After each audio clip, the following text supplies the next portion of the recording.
Hello बच्चों, welcome to my YouTube channel easy math with Savita ma'am. तो आज मैं आ गई हूँ आपके सामने एक नया टॉपिक लेके परिमेय संख्याएं यानी कि रेशनल नंबर्स के विषय में।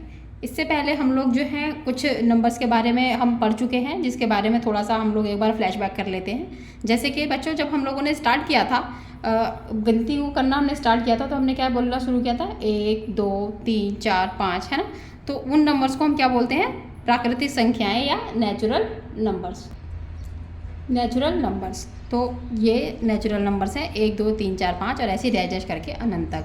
फिर हमने इन नेचुरल नंबर्स में एक और नंबर को जोड़ा जिसे हमने ज़ीरो कहा, क्योंकि ज़ीरो की आवश्यकता पड़ी। तो जब हमने इन नेचुरल नंबर्स में ज़ीरो को भी ऐड कर दिया, तो ये 0 1 2 3 4 5 और ये अनंत तक मिलकर होल नंबर्स कहलाए, यानी कि पूर्ण संख्या कहलाई।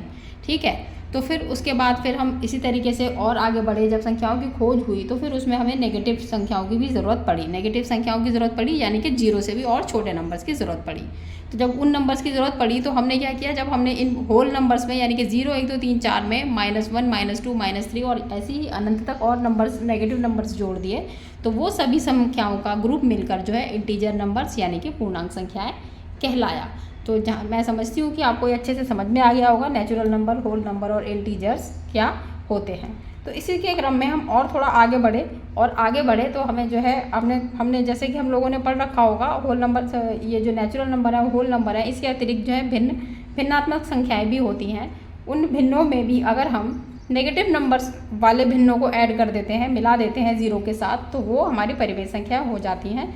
यानी कि हमें भिन्नों में भी और संख्याओं की जब ज़रूरत पड़ी, खोज करी, तो हमने जो है परिमेय संख्याओं की खोज की। तो अब हम देखते हैं कि परिमेय संख्या क्या है और ये कैसे उत्पन्न हुई। फिर देखिए ये लिखा हुआ है परिमेय संख्या। परिमेय संख्या को इंग्लिश में हम बोलते हैं रेशनल नंबर्स। तो रेशनल वर्ड का जो रेशनल वर्ड जो आया वो रेशियो से आया। रेशियो का मतलब होता है, इस तरीके से लिखते हैं हम इसको, यानी कि 3:5 यानी कि 3/5। तो अब ये हमारा जो है भिन्नात्मक संख्या हो गई, और इसमें अगर हम नेगेटिव भिन्नात्मक संख्याओं को भी ले लें तो ये हमारी परिमेय संख्या बन जाती है। अब हम देखते हैं कि परिमेय संख्या की परिभाषा क्या होती है। आइए एक बार ठीक से देख लेते हैं, परिभाषा पे एक नज़र डाल लेते हैं। तो एक परिमेय संख्या को एक ऐसी संख्या के रूप में परिभाषित किया जाता है जिसे हम P/Q के रूप में व्यक्त कर सकें, जहाँ P और Q पूर्णांक हैं तथा Q not is equal to 0। यानी कि जैसे अगर हम कोई भी P/Q के रूप में लिख रहे हैं तो ये Q जो होगा वो 0 के बराबर कभी नहीं होगा, क्योंकि अगर ये 0 हो गया तो ये P/Q जो होगा वो अनंत हो जाएगा। ठीक है। तो देखिए ये है P/Q के रूप में जो संख्याएं लिखी जाती हैं वे परिमेय संख्याएं कहलाती हैं, और Q नॉट इक्वल टू 0। तो हमने क्या किया, माना P बराबर 1 Q बराबर 2। तो परिमेय संख्या क्या बनी हमारी, P/Q यानी कि 1/2 यानी कि परिमेय संख्या। ठीक है।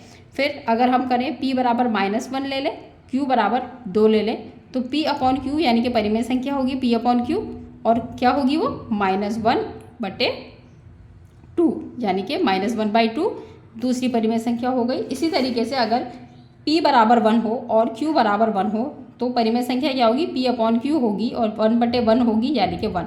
तो एक भी एक परिमेय संख्या है। मतलब कहने का यह है कि भिन्नात्मक संख्याएं तो परिमेय होती ही हैं, होल नंबर्स जो होते हैं वे भी परिमेय होते हैं, क्योंकि उसके सबके अपॉन में हम एक मानते हैं या होता ही है। ठीक है। फिर कुछ थोड़े से नोट्स हैं जिसको हम देख लेते हैं, हाईलाइट किए हुए मैंने। जैसे सभी भिन्न परिमेय संख्याएं होती है। ठीक है। सभी भिन्न जो होंगी वो परिमेय संख्याएं होंगी। 0 एक परिमेय संख्या है, क्योंकि हम क्या लिख सकते हैं, 0/1। ठीक है। तो ये हो गया हमारी परिमेय संख्या। फिर परिमेय संख्याओं में पूर्णांक और भिन्न सम्मिलित है, यानी कि परिमेय संख्याओं में सारे पूर्णांक होंगे, सभी परिमेय संख्याओं में पूर्णांक होंगे और भिन्न सम्मिलित होंगी। ठीक है। फिर चौथा पॉइंट है हमारा कि सभी परिमेय संख्याएं भिन्न नहीं होती, यानी कि जितनी भी परिमेय संख्याएं वो जरूरी नहीं हो कि भिन्न होंगी, परंतु प्रत्येक भिन्न जो होगी वो परिमेय संख्या जरूर होगी। ठीक है। तो इसका मतलब ये है कि परिमेय भिन्न जितनी भी होती हैं, चाहे प्लस वाली, वो सभी आपकी परिमेय संख्याएं होंगी, मगर जितनी भी परिमेय संख्याएं वो जरूरी नहीं है कि वो भिन्न हो।